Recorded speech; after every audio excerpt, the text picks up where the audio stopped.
Hello, St. Patrick's and friends of St. Patrick's. Pastor Mark here. I want to tell you a quick story about Daniel.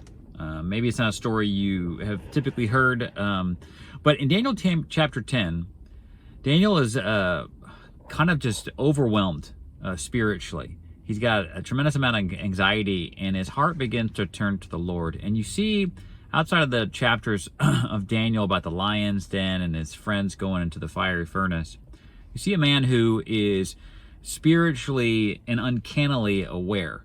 He knows that other things are going on, and he knows intuitively and probably through his spirit that our battle is not against flesh and blood. Well, in Daniel chapter 10, he starts praying, and his heart turns to this anxiety, and he starts turning in humbleness to the Lord, and he begins praying in earnest.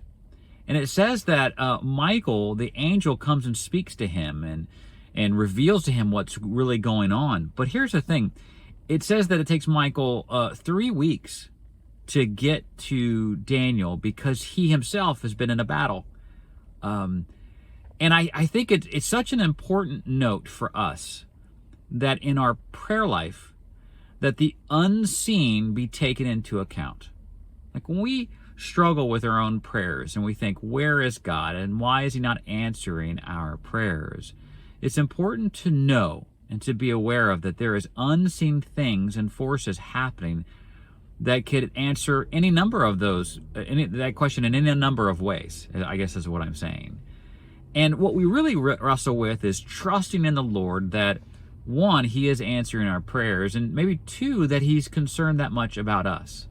Because I might say, well, Daniel was an amazing man, and who am I? But all you need to do is look at the heart of Jesus and the way that God responds in other moments to know that that's also untrue. That he thinks of even the lowest in the world. Think of the man on the cross next to Jesus, or think of that parable that Jesus tells of those two men that go to the temple. One is a Pharisee and a very religious man, and the other is someone who is a nobody, a sinner, and he beats his breast in anguish and humility. I find that fascinating and such an encouragement to you, and I know that, and I felt this in the past. I want to encourage you too as well. I have felt the prayers of others in my life, and I have seen the effects of prayer in my own life. And the truth is that when I get frustrated, it is when I don't see it happening right away, or maybe it's hard for me to see it happening at all. But I have to remember that there are things happening in the invisible realm, in the realm that we can't see. And my life, I know, is a life full of differences because of prayer.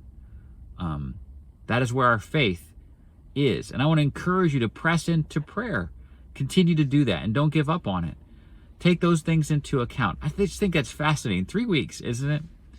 Anyway, as we think through our own prayer lives, I'd encourage you to pray for St. Patrick's. Pastorates begin this week, and many of you have gotten into Novo, and we have other things coming up, and God has more in store for the life of our church and in your life. We are praying for you all this week, of course, and encourage you to continue in your prayer life. Stand strong, and God bless you all. Bye-bye.